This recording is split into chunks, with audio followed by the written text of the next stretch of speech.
So hey, I'm David Wayne. I'm from the United States. Grew up in Southern California, raised my children in Florida. 60 years old. I've been living in Cuenca for about a year and love it. I actually dreamed about coming to Ecuador, believe it or not, and I didn't know anything about Ecuador, so I came here on a hiking trip by myself. I met a friend, Jorge, in Quito, and we just became like best friends. We are like brothers, and so it just snowballed from there, and I ended up in Cuenca, which is an amazing, magical city. It's a combination of the architecture, the rivers. You can go sit by the rivers, which is just an amazing thing. They have real grass near the rivers, not crabgrass like in Florida. And the people. I mean, you just have to come to experience it. Living here is very different than living in the United States. And when you come here, you have to remember, you're a guest, you're a visitor.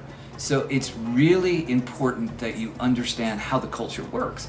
When I walk out, I say, hey Bessie, yo vecino, and that means neighbor. So we have a neighborhood here. Also, Cuencans have a different time frame. If you say, meet me at 2 to 4 was when they'll show up, if they show up. So it's a completely different feel, it's a completely different mode of operation than the United States, where you're on time, you know, or people get mad at you. You can't get angry at people here. There's a culture of politeness that you have to respect.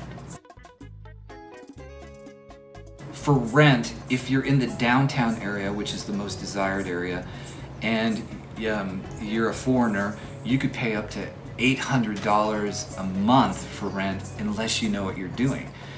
If you know what you're doing, you can probably get it down to $400 for a really nice little place. If you go on the outskirts of town, $300 will get you a 3-bedroom, 3-bath condominium or a home furnished. Yeah, it's tough because you know, there's a market that tailors to the foreigners, and they raise the prices.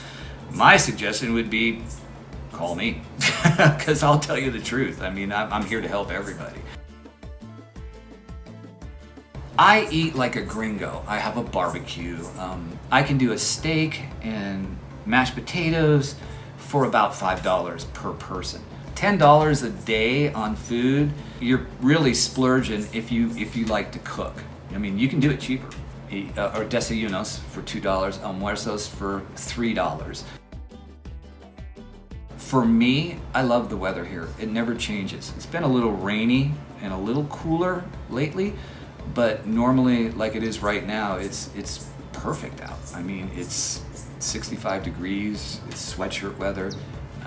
There's no humidity.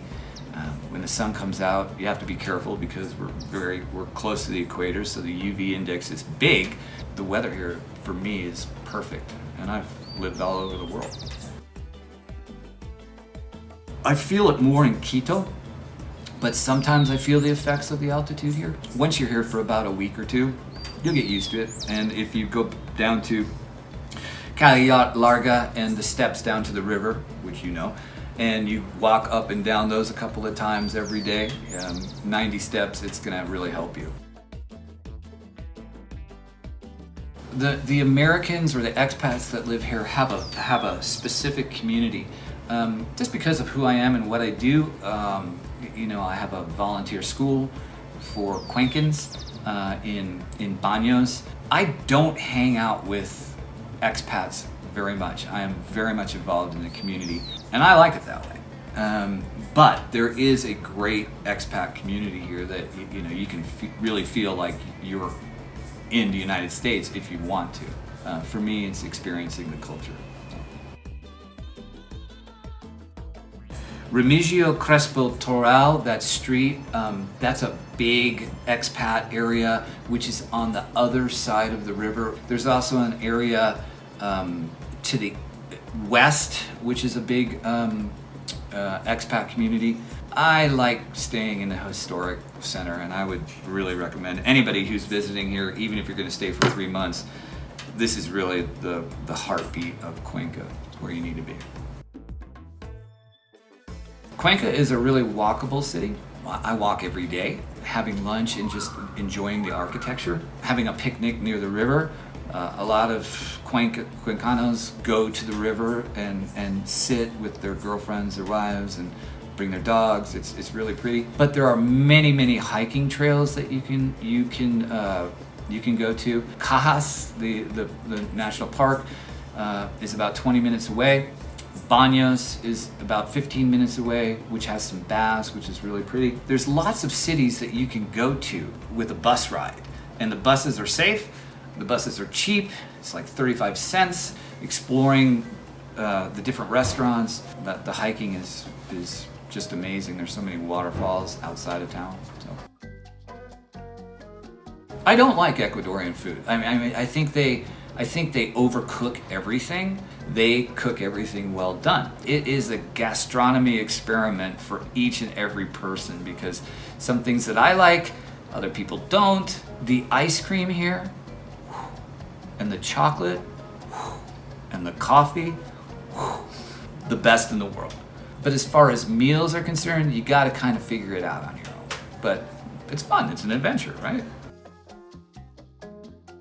Yeah, so you can find Mexican, you can find Chinese, which is really easy to find. You can find a couple of great sushi restaurants. There's a great place called Confessionario, and they serve a great Peking duck, but it's more expensive. So if you're on a budget, it's gonna cost you a lot of money. You know, like $6 or $10 per meal. Not the United States, it's like $30 for Peking duck. You can get it here for 12. And you can also find food at Supermaxi. Is the best supermarket that you can go to, and there's 3 of them in Cuenca. And you can find anything you want there so that you can prepare your own food. Most expats or visitors here don't involve themselves with the Ecuadorian people. I've chosen to do that, and I've found this beautiful, loving community. I started a free English school in Baños. They've already invited us over for dinner twice. You become part of their family, but you have to be careful because they're a very gentle people, and you can't be American and say, what's your problem? They take offense to that. So if you get involved with the Ecuadorians, be gentle. They're passionate, they're physical, they love to hug, they love to kiss, they love to salsa. They're an extremely gentle, polite, respectful culture. It's wonderful. By the way, I'm extremely hungover. Well, here's a question for you. Who saved your butt last night when you forgot your key? All right, so last night I went to a gringo's house and we had a little bit too much to drink. Not my wife, she doesn't drink, but me. And I left my keys there. Arthur, gringo, at 1 a.m., I text him and he must have been editing or watching a movie because he came to the front door and saved our butts.